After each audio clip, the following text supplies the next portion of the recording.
কবি রবীন্দ্রনাথ ঠাকুরের লেখা হঠাৎ দেখা।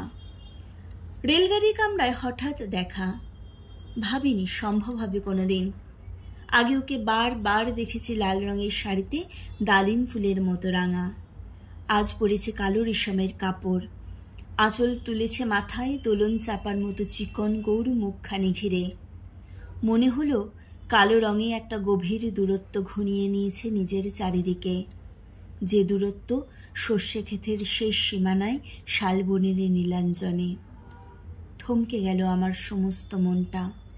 চেনা লোককে দেখলেম অচেনার গাম্ভীর্যে। হঠাৎ খবরের কাগজ ফেলে দিয়ে আমারই করলে নমস্কার। সমাজবিধির পথ গেল খুলে, আলাপ করলেম শুরু। কেমন আছো, কেমন চলছে সংসার ইত্যাদি। সে রইল জানালার বাইরের দিকে চেয়ে, যেন কাছের দিনের ছোঁয়াচ পার হওয়া চাহনিতে। দিলে অত্যন্ত ছোট দু একটা জবাব, কোনোটা বা দিলেই না।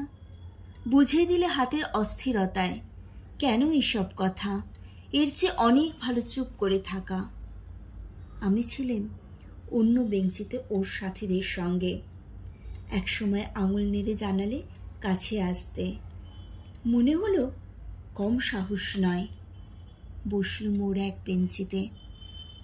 গাড়ির আওয়াজের আড়ালে বললে মৃদুস্বরে, কিছু মনে করো না। সময় কোথা সময় নষ্ট করবার? আমাকে নামতে হবে পরের স্টেশনে। দূরে যাবে তুমি, দেখা হবে না আর কোনো দিনই। তাই একটা প্রশ্নের জবাব এতকাল থেমে আছে, শুনবো তোমার মুখে। সত্য করে বলবে তো? আমি বললাম, বলবো। বাইরের আকাশের দিকে তাকিয়েই শুধলো, আমাদের গেছে যেদিন একেবারেই কি গেছে?